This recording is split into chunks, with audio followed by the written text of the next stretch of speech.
teman-teman semuanya, balik lagi di YouTube channel aku. Kali ini kita bakalan belajar bersama tentang pemodelan dan kontrol PID. Sebelumnya, kenalin aku Ramadhan Jani Aftarizal dengan NIM 4402246531128, merupakan mahasiswa D4 Rekayasa Perancangan Mekanik Universitas Diponegoro. Kali ini aku bakalan ngajak teman-teman untuk belajar pemodelan dan kontrol PID. Nah, sebelum itu, apa sih tujuan kita belajar pemodelan dan kontrol PID? Nah, tujuan pertamanya itu memahami konsep dasar sistematis dengan menggunakan simulink. Nah, kemudian mempelajari pemodelan tang level, model mass spring damper, model DC servo motor. Kemudian, mempelajari prinsip kerja kontrol PID dan contoh simulasinya pada tank level. Terus, memahami cara kerja quarter car model pada konsep sistem suspendi mobil. Langsung aja ya, pertama kita ke pemodelan dulu. Sebenarnya apa sih itu pemodelan? Nah, pemodelan itu teman-teman merupakan proses menggambarkan sistem nyata atau fisik ke dalam bentuk matematis supaya lebih mudah dipahami dan dianalisis. Dengan pemodelan, kita bisa memprediksi bagaimana sistem akan berperilaku jika diberi masukan tertentu. Contoh sederhananya kayak tangki air yang dimodelkan dengan persamaan aliran masuk dan keluar, kemudian ada pegas dan massa, dimodelkan dengan hukum Newton, kemudian ada motor DC nih, dimodelkan dengan hukum kelistrikan dan mekanika. Nah, jadi sesuai yang aku ngomongin tadi, pemodelan ini adalah proses mempresentasikan sistem nyata ke dalam bentuk matematis, membantu memahami, menganalisis, dan memprediksi perilaku sistem. Digunakan pada berbagai bidang seperti mekanik, elektrik, hidrolik, thermal, dan lain-lainnya. Tujuannya tuh apa sih? Nah, tujuannya itu yang pertama tuh mempermudah analisis sistem. Kemudian menjadi dasar untuk merancang kontrol, kemudian melihat respon sistem sebelum diuji di dunia nyata, misalnya lewat simulasi MATLAB atau Simulink, kemudian menyederhanakan sistem kompleks agar lebih mudah dipahami, membantu simulasi dan desain, betul yang aku omongin tadi teman-teman. Oke, selanjutnya itu ada jenis. Nah, jenis pemodelan itu ada physical model yang representasi nyata, kayak miniatur atau prototype. Kemudian ada mathematical model, itu kayak persamaan matematis yang diferensial, transfer function gitu loh teman-teman. Kemudian ada simulation model, berbasis software seperti MATLAB atau Simulink. Nah, proses pemodelan itu bagaimana sih? Nah, ini adalah proses pemodelan. Yang pertama, identifikasi input, kemudian proses dan output. Kemudian, gunakan hukum dasar Newton atau Kirchhoff atau fluida dan lain-lainnya. Turunkan persamaan diferensial, ubah ke domain Laplace, kemudian dapatkan fungsi alih seperti transfer function, kemudian gunakan untuk analisis dan desain kontrol. Nah, sekarang kita ke PID, kontrol PID. Tapi sebelum itu, sistem kontrol itu apa sih?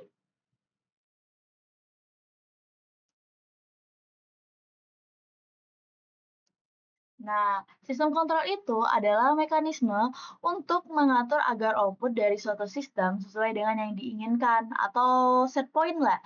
Nah, dalam kehidupan sehari-hari itu contohnya ada AC yang mengontrol suhu ruangan, kemudian ada cruise control pada mobil untuk mengatur kecepatan. Kemudian ada apa lagi ya? Ada water level sensor untuk mengatur tinggi air di tangki. Nah, kontrol PID ini adalah salah satu metode kontrol yang paling sering digunakan karena apa? Karena sederhana dan efektif. PID ini terdiri dari 3 bagian utama, sesuai namanya PID, yaitu P sebagai proporsional, I sebagai integral, dan D sebagai derivatif.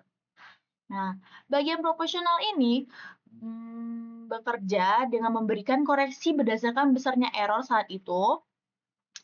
Kemudian jadinya responnya lebih cepat. Kemudian ada integral, itu mengakumulasi error dari waktu ke waktu, jadi menghilangkan error steady state. Kemudian ada derivatif, itu memberikan koreksi berdasarkan perubahan error, meredam isolasi lah. Osilasi maksudnya teman-teman. Nah, dengan kombinasi ketiganya itu, dengan kombinasi PID, sistem dapat dikendalikan agar stabil, akurat, dan responsif.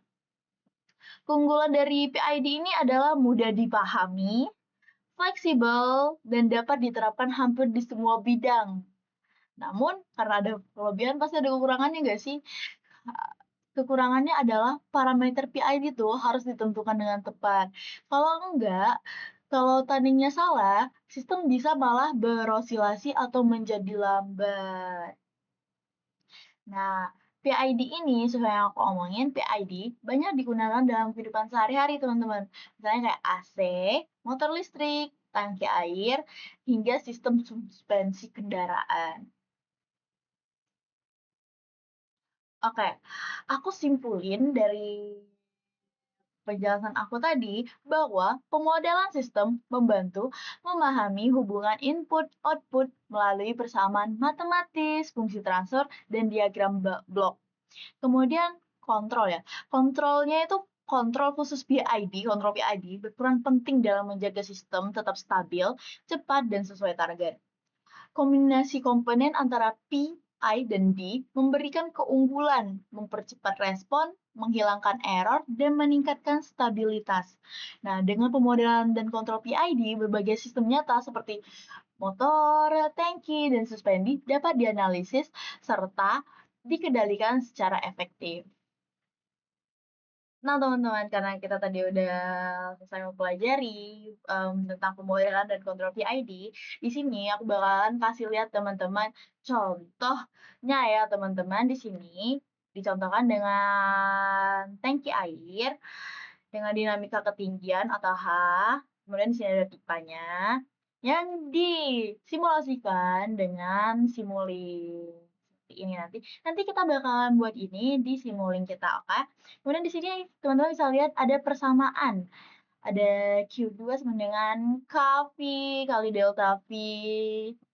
Nah, oke teman-teman. Jadi kita langsung coba aja ya simulasi Simulink tadi. Oke, di sini aku buka library browser, kemudian ke Simulink, kemudian ke source-nya ya. Kemudian aku pengen RAM gitu. Oke, pertama aku taruh di sini. Ini bisa kalian geser kayak gini ya teman-teman, cari di sini atau langsung ketik. Nah, abis RAM aku butuhinnya gate. Oke, nah setelah aku butuhin gain, aku butuh sum. Aku lebih suka ngetik karena lebih mudah aja gitu. Kemudian sum, kemudian ada gain lagi ya. Gain, oke, habis gain ada apa? Scope ya. Oh, nah nanti aku jelasin penggunaan mereka ya. Kemudian weight, sabar, kemudian ada derivatif sama kayak tadi. Oke. Kita tambahin gain dulu, oke?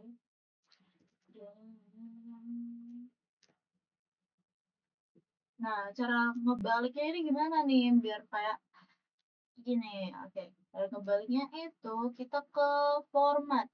Habis ke format kita baru balik di sini. Oke. Nah, kemana ya tadi aku lupa.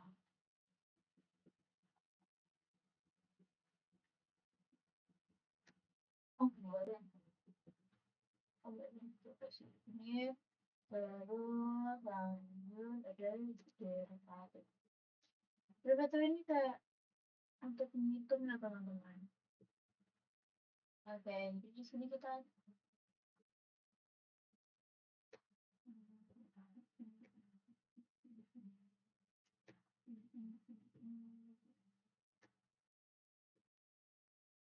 dan ini kita balik dulu biar dia nyambung sama gen yang ini ya teman-teman.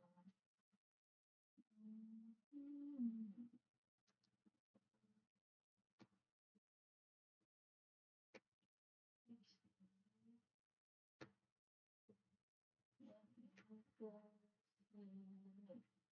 Kemudian ini bagaimana bunyi.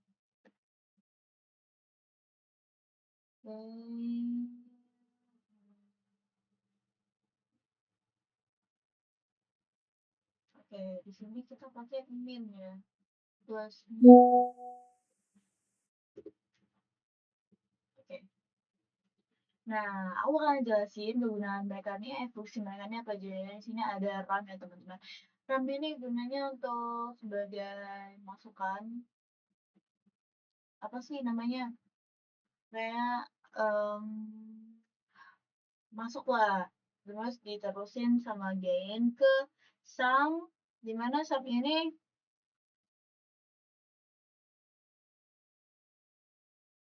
dimana sum ini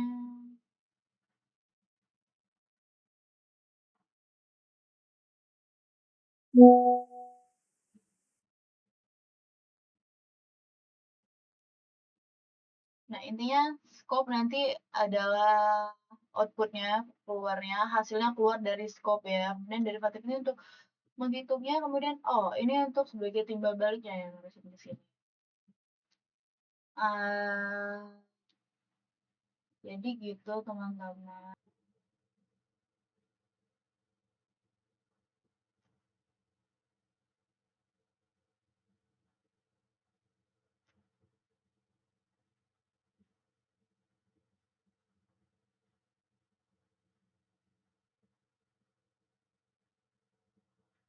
Ah, oke, ini pengeluarannya ya teman-teman, jadinya seperti ini dan sesuai ya sama grafiknya.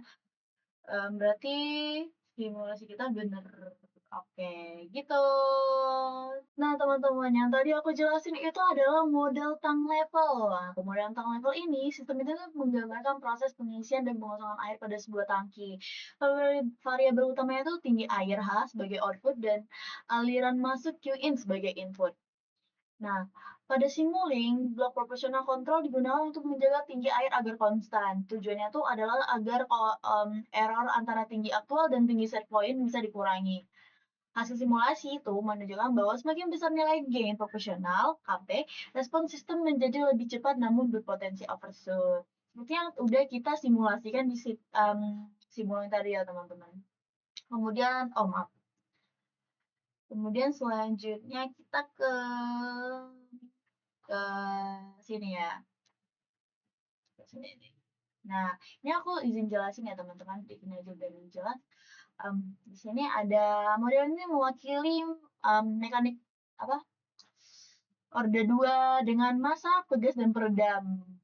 Yang dimana itu tuh artinya model mass spring damper. Nah, model mass spring damper ini adalah model sistem mekanik sederhana yang digunakan untuk menggambarkan perilaku getaran vibrasi suatu benda yang mengalami gaya. Dan ini terdiri dari 3 elemen utama yaitu massa, pegas, dan peredam atau damper ya. Nah, di sini step ini sebagai input untuk displayment-nya, lalu ke gain ya, ke gain untuk menghasilkan gaya pegas, ini pegasnya, kemudian dikurangi gaya redam dari gain yang ini, kemudian hasilnya dibagi percepatan untuk menghasilkan percepatan ya ke sini, ke integrator, kemudian bakalan dikalikan ke gain lagi untuk pemasangan gaya pegas ya, kemudian dikurangi dengan gaya redaman dari gain. Lagi hasilnya tuh bakalan apa? Intinya integrator yang ini itu untuk menghitung keluar apa menghitung posisi. Ini untuk menghitung kecepatan, ini untuk menghitung posisi, lalu bakalan ada keluaran dari scope ya teman-teman, scope. Nah, tugas gain tadi sesuai yang aku jelasin ke model tank tadi ya, gain ini untuk timbal balik ya. Kemudian ini contoh lainnya, ini di mana apa posisi inputnya ini bercabang ya, kedua jalur, satu untuk pegas, satu lagi untuk ke peredam ya. Oke, selanjutnya, oh ini udah masuk ke yang lain. Aku sedikit jelasin tentang model mass spring damper tadi. Nah, sistem ini tuh menggambarkan massa yang digantung pada pegas dan peredam, kayak 2 jalur tadi ya, teman-teman. Nah, dalam Simulink, model ini biasanya dibuat dengan menggunakan block transfer function dengan persamaan seperti ini. Tujuannya itu adalah untuk menganalisis respon sistem terhadap gaya masukan, baik tanpa kontrol maupun dengan kontrol PID. Kemudian selanjutnya itu ada model DC servomotor nih, teman-teman. Nah, seperti ini contohnya motor DC model. Nah, model ini tuh menggabungkan sistem kelistrikan, arus dan tegangan dengan sistem mekanik, yaitu torsi dan kecepatan. Urutan simulnya itu ada di inputnya mana nih?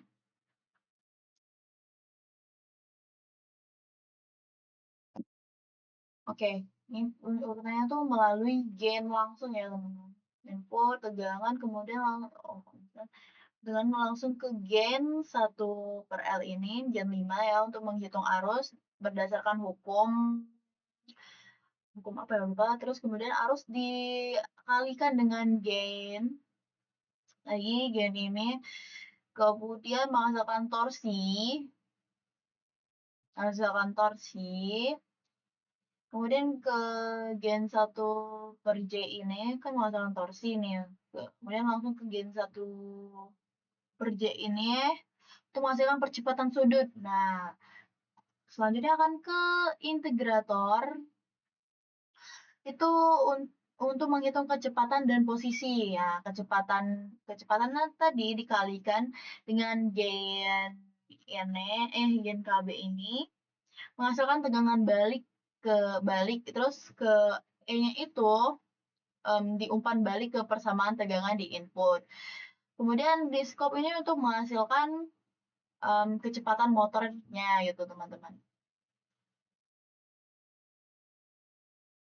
Nah, sama kayak ini tadi itu urutan sebelumnya tuh input control, terus ada transfer functionnya, kemudian untuk sistem kelistrikannya itu dikalikan dengan gain, kemudian untuk sistem mekaniknya ada feedback ya, ada feedback loop, menambahkan efek, kemudian menambahkan efek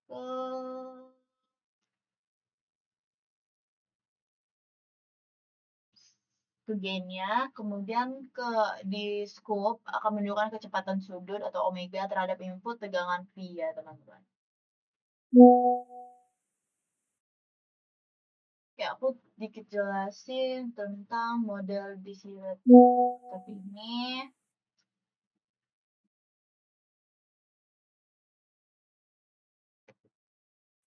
Nah, dalam pemodelan ini, Mas Spring Damper ini, motor DC servo digunakan untuk mengontrol posisi atau kecepatan ya, teman-teman.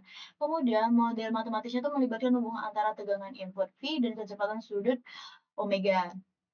Kemudian S-domain itu ada pemodelan dilakukan dalam domain Laplace S-domain untuk memudahkan perancangan controller. Nah, kalau di Simulink itu block transfer functionnya dan PID controller digunakan untuk melihat bagaimana kontrol PID mengatur kecepatan atau posisi motor. Oke, begitu. Selanjutnya kita ke integral proportional feature. Sistem ini menunjukkan pengendalian tinggi drone ya, di sini tinggi drone ya, menggunakan kendali proporsional integral untuk menghilangkan error steady state. Urutan simulingnya itu dari sini ya, itu set point ke 50 meter. Lalu dibandingkan dengan posisi aktual drone, kemudian error masuk ke blok profesional atau KP, dan integrator KI.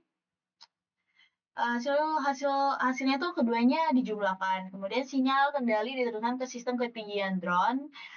Kemudian ke scoop-nya menampilkan konvergensi tinggi terhadap target.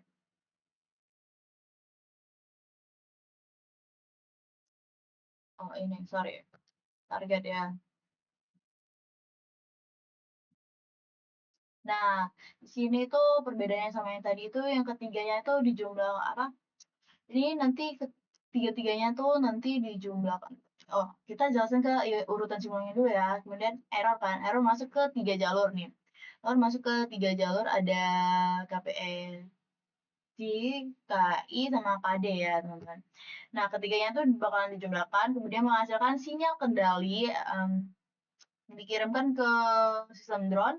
Nah hasil outputnya dibandingkan kembali melalui feedback hingga errornya itu um, 0, kemudian hasilnya bakalan keluar di scope ya teman-teman, menunjukkan respon lebih cepat dan stabil.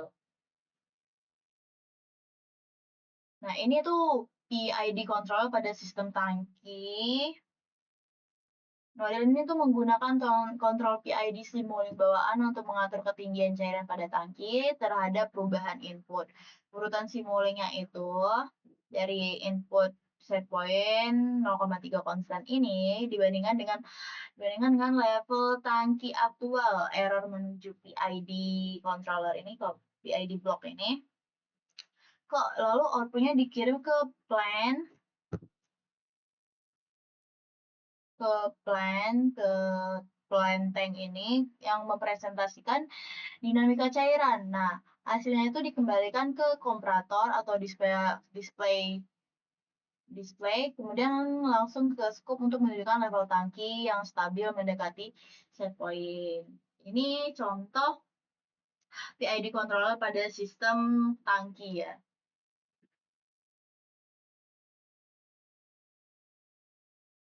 Oke, di sini ada quarter column model. Di sini quarter column model ini mempresentasikan sistem suspensi kendaraan 2 derajat kebebasan dengan massa bodi MS dan massa roda MU ya, MU. Urutan simulinknya itu dari input gangguan jalan, YR yaitu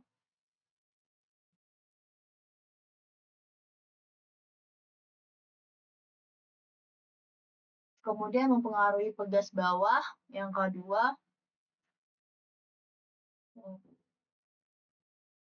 tugas bawah kedua, kemudian gayanya diteruskan ke massa roda. Nah, dari massa roda itu ada gaya redaman C1 dan pegas atas K1 yang mengantarkan energi ke massa bodi.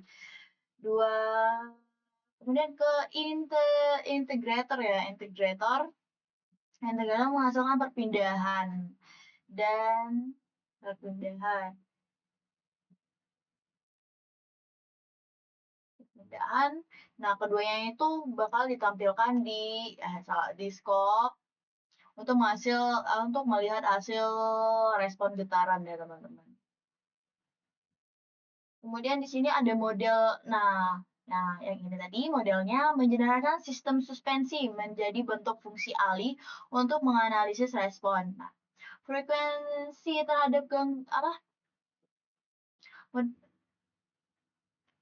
model ini tuh menyederhanakan sistem suspensi menjadi bentuk fungsi alih untuk menganalisis respon frekuensi terhadap gangguan jalan itu. Urutan simulasi itu ada di step input jalan, kemudian masuk ke dua transfer ini, transfer function block, terus ya, yang mewakili hubungan antara ini, kemudian hasil masing-masing ditampilkan dari sini ya. Kemudian hasil masing-masing ditampilkan di scope untuk membandingkan redaman dan kestabilan suspensinya, teman-teman. Jadi begitu.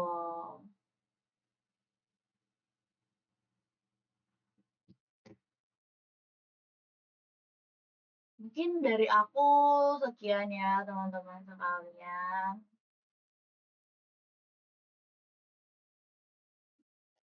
Aku Rahman dari Jani Rizal, pamit undur diri. Semoga kita bisa bareng-bareng lagi untuk belajar lebih lanjut. Jika ada salah kata saya mohon maaf. Aku Ramanda, bye-bye.